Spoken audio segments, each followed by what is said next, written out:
आप किसके लिए आए हैं?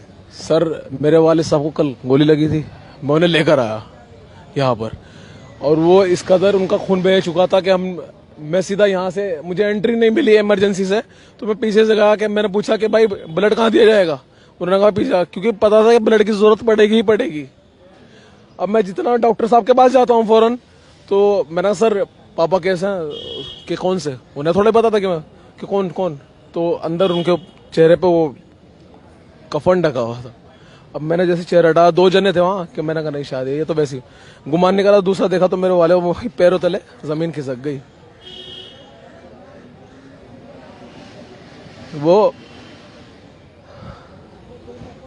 नहीं, और वो क्या नाम था उनका? परवेज आलम। हाँ? परवेज आलम। क्या उम्र थी उनकी? 50 साल।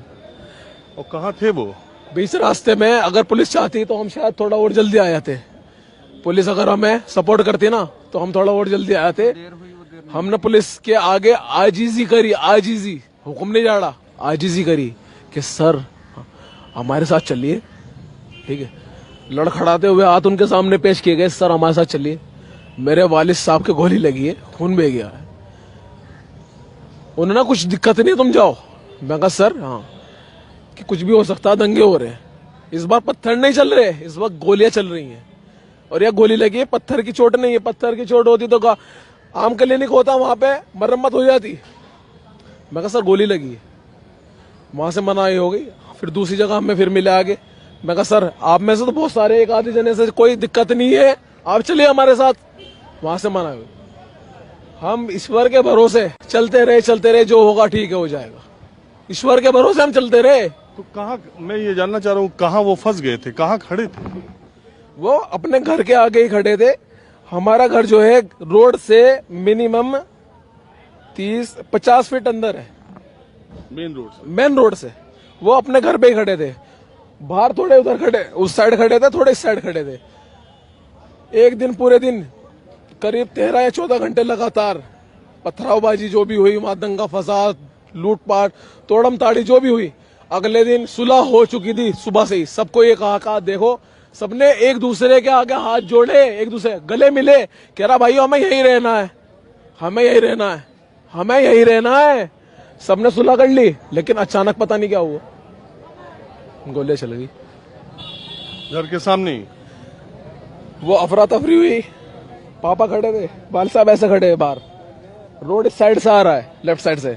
तो जैसे अफरा तफरी हुई, उन्होंने इस तरह से मूव किया ऊपर की साइड, जीने पे चढ़ने के लिए।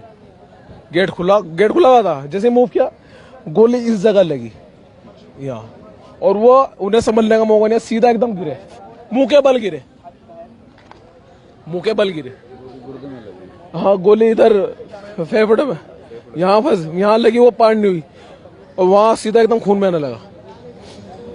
आप सब घर में थे? हम सब घर में थे। अब हमारी सिर्फ इतनी आजिज़ी है आप सबसे, अगर हमारी हेल्प करा सकते हो, हमें अपनी डेड वालिद साहब की बॉडी को यहाँ नहीं दफनाना, अपनी जगह ले आना, क्योंकि हमारे जो रिश्तेदार वहां से आने वाले थे उन्हें खतरा है कि दिल्ली में कोई गुमान नहीं कर सकता था इस तरह का कोई मंजर देखने को मिलेगा कभी। वो सोचा नहीं था, वो हो चुका है। अब तुम गारंटी तो नहीं होगा दिल्ली में, क्या गारंटी रह गई? किस चीज की गारंटी दोगे? किसको दोगे? कौन मानेगा? किसे मनवाओगे? किसे दोगे गारंटी? क्या मोहर लगवा के लाओगे कि नहीं दिल्ली में कुछ नहीं होगा? और करते क्या थे आपके फादर? सेल्फ एम्प्लॉय थे, सेल्फ एम्प्लॉय थे। गैराज था शुरू से गाड़ियों का, उसके बाद वो फ्लैट वगैरह प्रॉपर्टी का काम था, और एनजीओ भी चल रही थी जिसमें कि सारे हिंदू मुस्लिम सब मिलके इन्वेस्ट करते थे, और समाज सेवी का काम था। और ये 1 साल या 2 साल का नहीं, अगर चाहोगे तो चिट्ठा एक एक दिन का गिनवा दूंगा, एक एक दिन का। 500 से ज्यादा लोगों की आंखें बनवाई हैं, मोतियाबिंद की, गरीबों की, जो जरूरतमंद थे, जो अपना इलाज करा नहीं सकते थे, जो ना हिंदू था ना मुसलमान इंसान थे। और हर सर्दियों में दिसंबर से पहले कंबल बांटे जाते थे, कंबल, 500 से ज्यादा कंबल। बच्चों को फ्री पढ़ाई होती थी।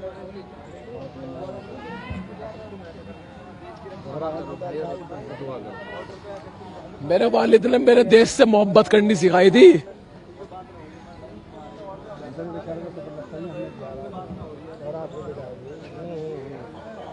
अब हमारा कोई घर से वहां नहीं आ सकता। हमने कहा सर हाँ हमारे उनका ऐसा है, आपको पोस्टमार्टम कराना है, हम कानूनी कार्रवाई में कोई दखल अंदाजी नहीं कर रहे, ठीक है। आपसे सिर्फ एक गुजारिश है कि आप इतना कर दीजिए कि हमारे रिश्तेदार वहां से यहाँ आना खतरा है, वो नहीं आ पाएंगे, ज्यादा की तादाद है, कहाँ रुकेंगे, क्या होगा, वरना खतरा है, नहीं आ पाएंगे। हम चाहते हैं अपने वालिद साहब को वहीं दफनाया जाए जहां वो पैदा हुए थे, मुजफ्फरनगर में, वहीं ले जाया जाए। अब इतना लेट हो गया, उन्होंने कहा 1 घंटे बाद, 2 घंटे बाद। जाफराबाद के थाने में जाओ, भजनपुरे के थाने में जाओ, क्या मिल रहा है? 100 नंबर पे कॉल करी, भाई 100 नंबर पे कॉल क्यों कर रहे हो? भाई कहाँ करें? अरे भाई कहाँ करें, अमेरिका करेंगे कॉल। अब बताइए आपका नाम क्या है? अब बताइए साहिल के बातों का जवाब किसके पास है? इन हुक्मरानों के पास, इन अधिकारियों के पास। हालात तनावपूर्ण है, नियंत्रण में है, सब ठीक है, ये किसको इस साहिल का जवाब कौन देगा?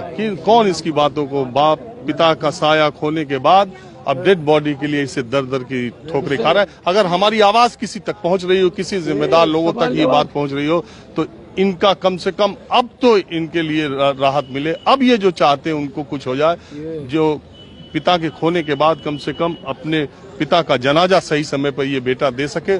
हमारी कोशिश यही है, अगर जो लोग भी इस कार्यक्रम को देख रहे हो, अगर जो ऐसे पदों पर बैठे हैं, हम न्यूज 24 की तरफ से कहते हैं और ये हम अपील भी करते हैं कि ऐसे लोगों की मदद के लिए आए। मैं जब से अस्पताल में आया हूं, न मुझे कोई एक जिम्मेदार अधिकारी, न जिम्मेदार नेता दिखाई दिया है। जिन्होंने अपनों को खोया है, अब उनकी डेड बॉडी को पाने के लिए वो इनका इंतजार कर रहे हैं हॉस्पिटल के बाद, मॉर्चुरी के बाद। ये इमरान हैं जो आपके भाई थे, वो दोनों ऑटो चलाते हैं। ऑटो चलाते हैं वो। उनका क्या नाम था? जो इरफान है, एक का नाम ये मुझसे बड़े हैं। आप भी भाई हैं? हाँ, मेरा भाई था साहिद, वो ऑटो चला करके आ रहा था। 4 बजे की ये बात है, 4 बजे करीब वो रोज की तरह हमेशा घर आ रहा था। तो उसे कुछ लोगों ने घेर लिया मजार पे और उसमें भजनपुरे पे, और उसे गोली मार दी। और कुछ लोगों ने वहाँ के ने उन्हें भर्ती कराया मदीना हॉस्पिटल में।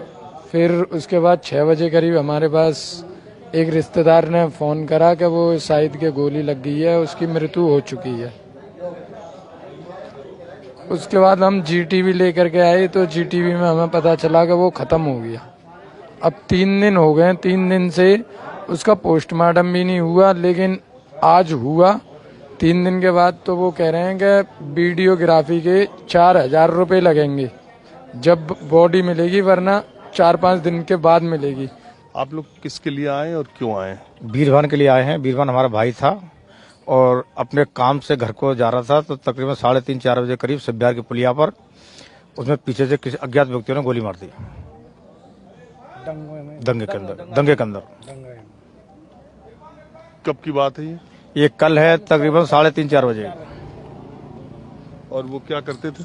वो उनका अपना एक छोटा सा ड्राई क्लीन का काम था, जीन्स की ड्राई क्लीन वगैरह, कपड़ों का ड्राई क्लीन का काम था। करावल नगर एरिया है ना ये? करावल नगर एरिया है, करावल नगर एरिया है। करावल नगर में ही उनका घर है और वो अपने काम से घर के लिए लौट रहे थे। तो आप लोगों को पता कैसे चला? हमें फोन से पता होटल के साथ में थे, पड़ोसी साथ में था, पड़ोसी ने फोन किया हमें, पड़ोसी ने बताया कि आपके बंदे को गोली लग गई। वो बोई हॉस्पिटल लेके आए, हम बाद में पहुंचे उसके साथ। अब देखिए, यही भारत की व्यवस्था है और यही मेडिकल है, यही सरकारी सिस्टम है। डेड बॉडी लेने के लिए लोग कितने परेशान हैं। पुलिस वाले कह रहे हैं हम दे नहीं सकते। ये देखिए उनको क्यों?